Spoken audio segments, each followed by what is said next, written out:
Hey everybody, it's your righteous friend Billy from band Fear to Stop at feartostop.bandcamp.com. Behind me, over there, Hey. is the dreaded Righteous Diva, Dana. Doing a little quickie video right now, reasonably quick. A little bonus video for all you guys out there on YouTube. Speaking kind of quietly right now, just not to wake up her daughter, because it's late, or early, as it were, 6 o'clock in the morning. It's our late night. Every Friday, we always kind of, pull an all-nighter. Usually we work on music all night. Today, actually, was just the opposite. We put out an album called Beyond the Voyage, which is available at feartostop.bandcamp.com. Then afterwards, did something I haven't done in a long time. Actually, just started watching YouTube videos and not worry about, oh, I got a project I got to do. Now, we have some songs in the can, but it's not like, oh, you know what, we got this, we got to put out, we got this brand new album full of bangers, come on now. And who actually says bangers our age, I mean, real talk. I did that because we were watching a video by this channel I watch, a dude named John Riggs. He talks about a lot of old school video games, and he'll do one of those tier listings.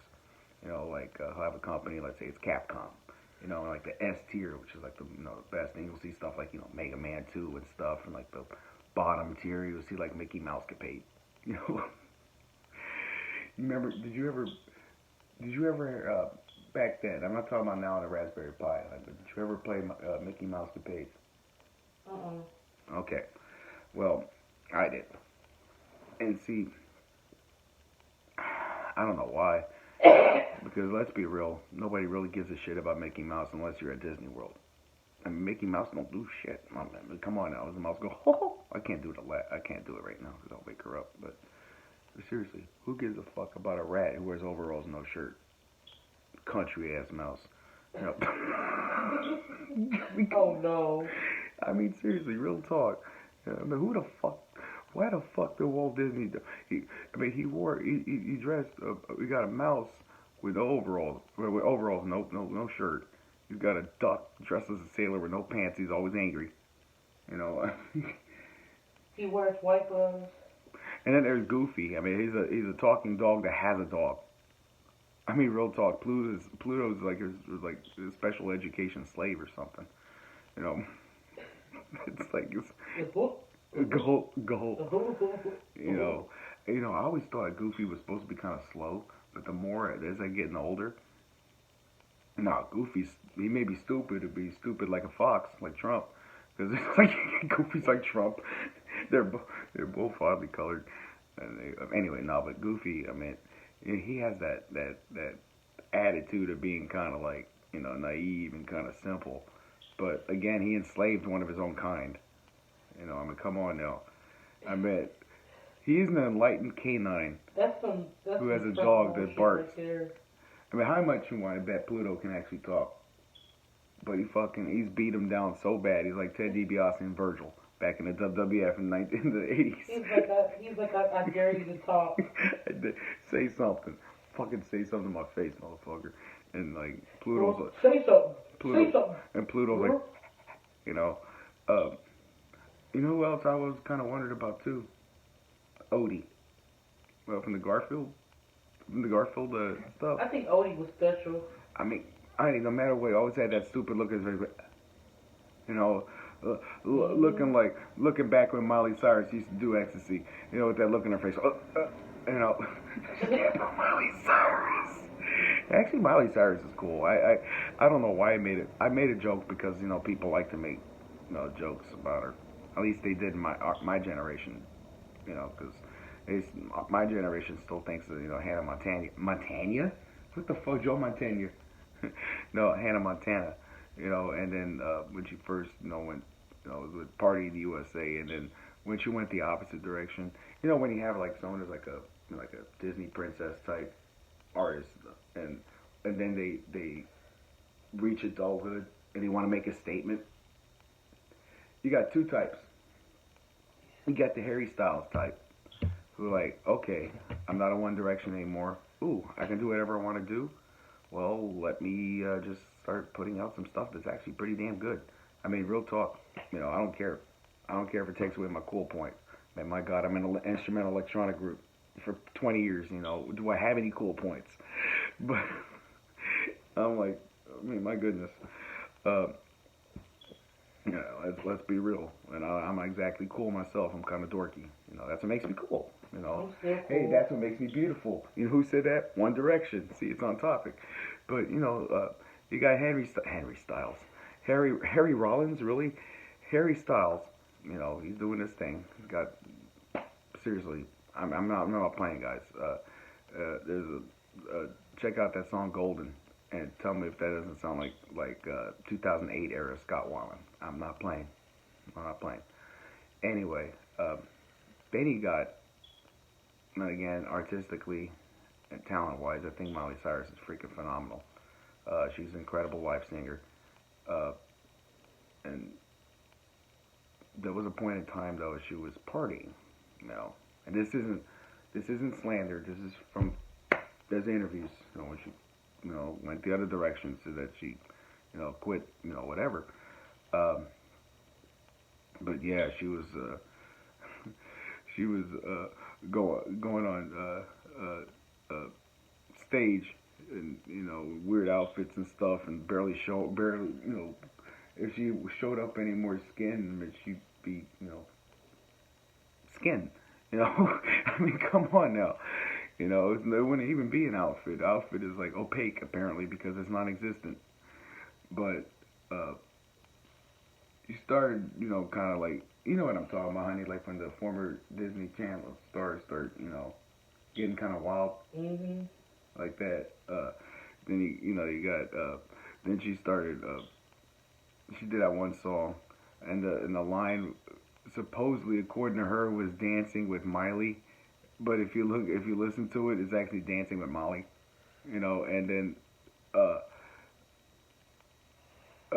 she asked about it after. She said, "Oh, it's dancing with Miley." He goes, "Really? Look at the lyric sheet." I mean, well, yeah, it's about a club song, I'm like, well, no shit. Just say that, I'm not dogging her out. Okay, I'm not dogging her out. I love the girl. She's cool. But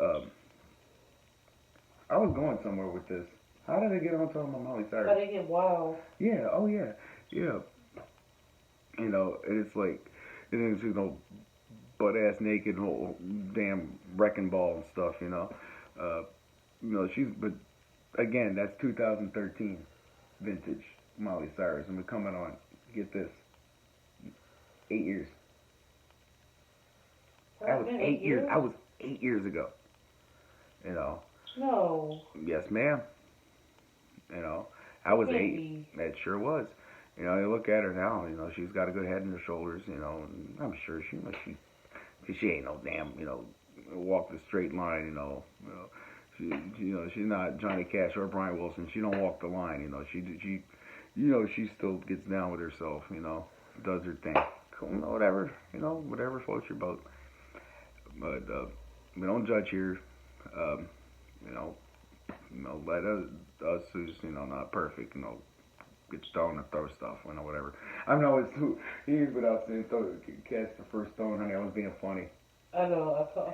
Yeah, I was trying to think of a way to butcher that saying and make it funny without just sound like rambling, but I think I failed.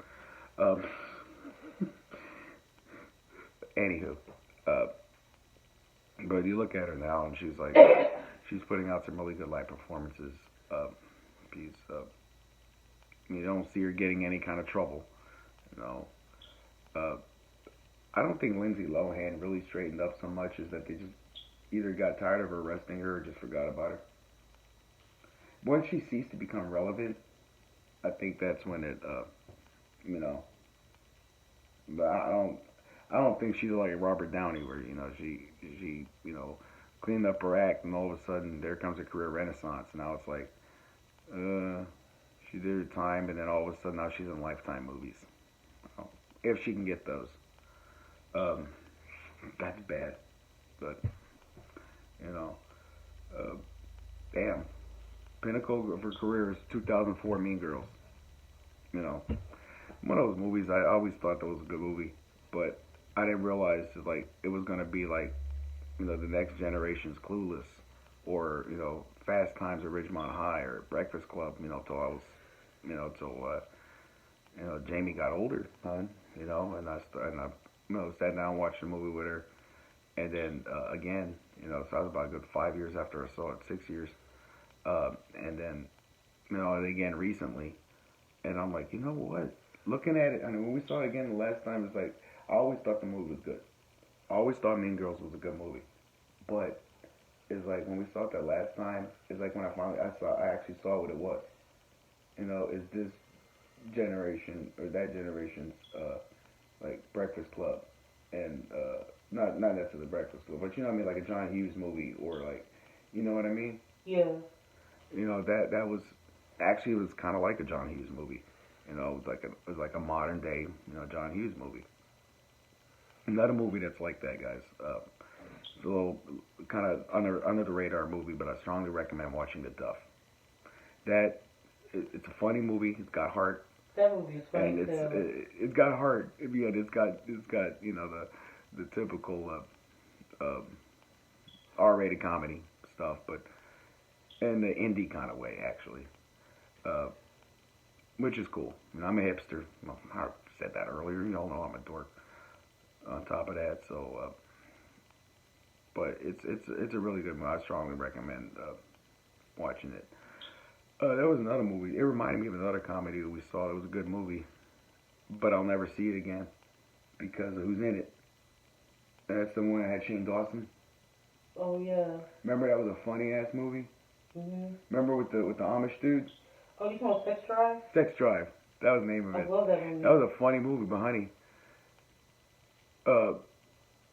Jamie and I were looking at videos earlier, and there was like a compilation of like cringeworthy, let's call him Chris Matthews. What's that fucker's name? Shane Dawson. Shane Dawson. Anyway, so they were showing all those clips. Shane Morgan. That dude was doing Shane Dawson, and honey, like they did like a marathon of like this dude reacting to the stuff he was doing, and honey, it was like a whole bunch of racist stuff. I mean, honey, the whole stuff with Willow Smith was probably one of the most tame stuff he did. I'll put it like that. And that's bad. I mean, we're looking at each other, we're both kind of like speechless, and I'm like, my God, how did we not see this? It's the same thing with Marilyn Manson, It's kind of looking at it now, and I'll be real, guys. He's guilty. I'm telling you right now. I mean, one person makes an accusation, okay. Second person, all right. We start getting around. Once you reach more than 5, we're like, all right, they can't all be lying. Then when you got people that know him, used to work with him, Trent Reznor, for one, who said, oh yeah, why do you think our friendship fell out? Why do you think I haven't talked to the motherfucker in 25 years? That's when you start to wonder, Mhm.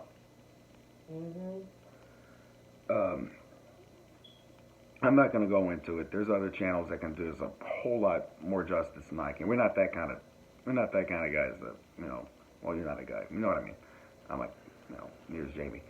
We're not the kind of people who like, just sit there and start talking about deep issues and stuff and, free Brady.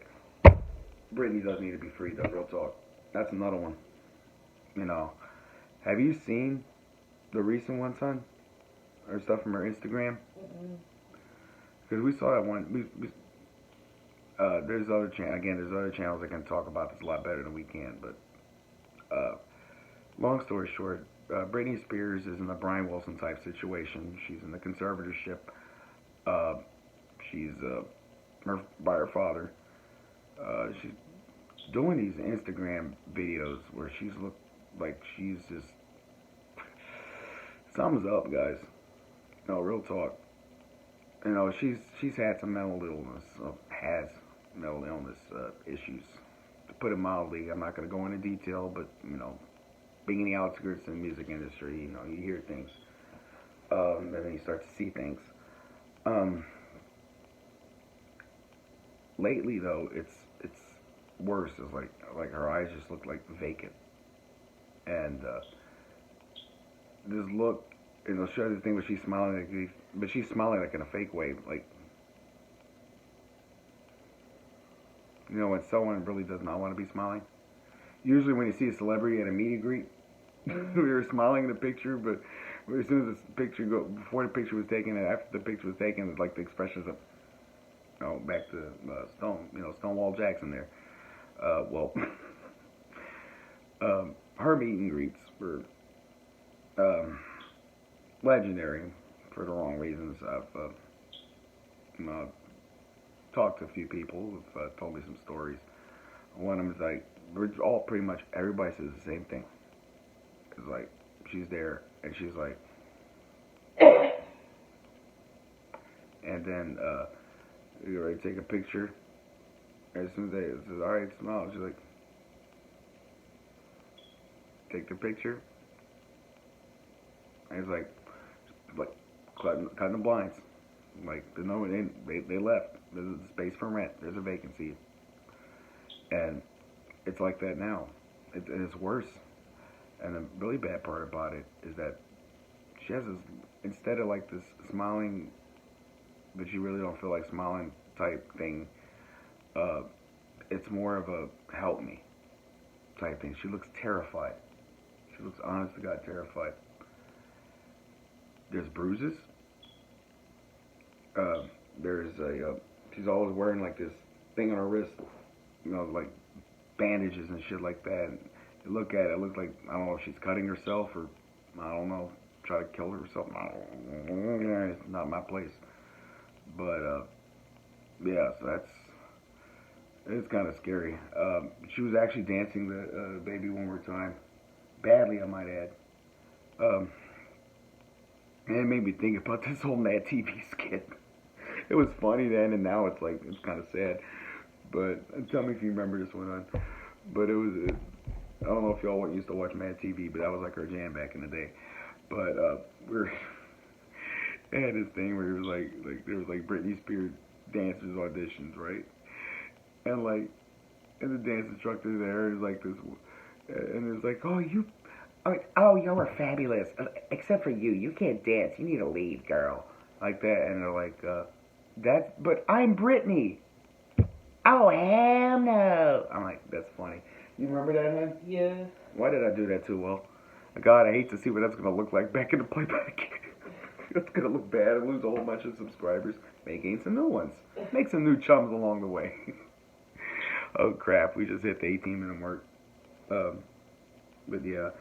Long story short, I mentioned Brian Wilson earlier. If you really want to know what the whole situation is with Britney, actually check out the movie Love and Mercy.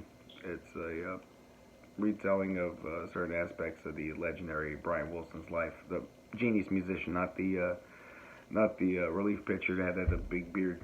Although our Brian had a big beard too in the 70s.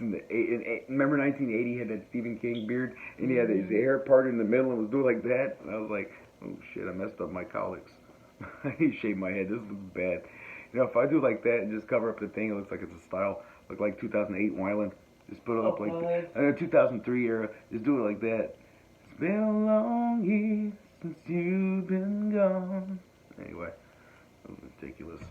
Anyway. Oh my god, it really does look bad. That looks stupid. Look like a schmuck. No, honey, when I did that, now I'm trying to push it down. Now it's like it's sloped like that. Good God, honey, it looks stupid. Oh man, this is like the equivalent of going up to a dude who's got like long curly hair and this little girl like ties him up to like pigtails and stuff. This is like the bald equivalent of that. This is the bald equivalent of pigtails. This is horrible. The bald equivalent of pigtails. What the hell? Honey, that's going to be the takeaway from tonight's video. Like, the one thing, like, can you believe this person said that? Anyway, guys, we got to wrap up. Hit the 20-minute mark. And it's supposed to be a 10 to 15-minute video. We never keep to that. That's why we don't have as many views as we should. Because we get, like, oh my god, an hour-long video, and they're talking about Funky Brewster. I mean, come on now. Damn, tree pollen. Anyway, guys, no, real talk, because allergies are killing me. See, the bad part is in 2021, I had the kind of year we had last year. So much someone coughs, they're like, "Oh God, I'm ready to hook you up to machines." I know. Yeah, Right? I've had COVID, so ain't no picnic. But as my allergies are bad.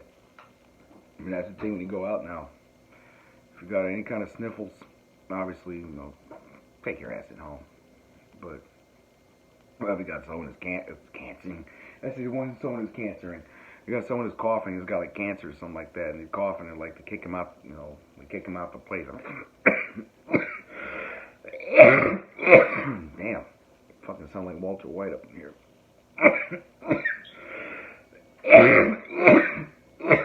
God, dog. And see, I'm fine till I go. If I step outside, that's all she wrote. I was fine for a while, but anyway, guys, we gotta wrap up. This again. Sorry for the rambling. We'll do a more focused video maybe tomorrow, or tomorrow's the Super Bowl, foosball game. I'm going for the Buccaneers. I'm glad the Chiefs won. Mahomes is a good dude. Anyway, I've heard, and he's a great player. But I don't care. Call me what you would call me. I actually am a Tom Brady fan, and I think everybody loved to hate on him and everything like that when he was with the Patriots. And two things to say about the number one. I think time has told that he was the reason why the Patriots are successful, and Bill Belichick is a prick. And the other part of it is, guy's like 45 now, or 44, 45, and honey, he had the best season ever by a guy over the age of 40, if I recall correctly. He said like some type of record. Usually when a quarterback, unless there's someone like Phillip Rivers or Drew Brees, once they get like in their late 30s, they're winding down, and even then they are. But you get the point. Usually you're a backup quarterback by your late 30s, if you're still in the league. With the rare exception. Here's Tom Brady. He's about to start another Super Bowl. Yeah, that's crazy. So I don't care. How many, we got more rings than most people got digits. Everybody's got digits. Fingers and toes. But everybody, what? Shut up. That's stupid. This Super Bowl, how many times they get gone? I don't know. I think he's getting double digits. I think he's getting it. If he hadn't already. Really? Yeah, I don't fault. I'm a Broncos fan, so I haven't seen that many Super Bowls lately. But cheer. But Elway's out as GM, so we got a chance in over the next few years. I don't think Drew Lock's the answer. Anyway, so fact, never remember how many championships he has, and that to me, he's personally the greatest quarterback of all time. When you're a 45-year-old, you're an underdog. And I'm pulling for him because he's the best quarterback of all time. Pat Mahomes is the current, greatest quarterback, active quarterback. Oh, Brady's active. You know what I mean? The best quarterback in the game right now.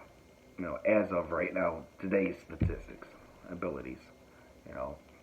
But I think he actually is. This generation's Tom Brady. He's got that potential. But I want Brady to pull it out. Let's see if the old man still got them tricks. And he said he's coming back next year too. Is he? Yeah. Oh, wow. He said he wants to continue playing until he literally physically cannot do it anymore. And what the funny part is, you don't see him get a lot of injuries. No, and you don't see him get sacked a lot either. So it's like his brain hasn't been turned into Jello pudding pop yet, Oh God, it's bad. And this is coming with someone who's had like multiple strokes and many strokes and concussions and seizures and all sorts of brain, maladies. But so I can make them jokes. Anyway, guys, good golf, good tennis, whatever makes you happy. Be nice to each other. Wear a mask. Wear clothes, shoes if you have to. And remember, do that too. And remember, win if you can, lose if you must, but always cheat. Peace.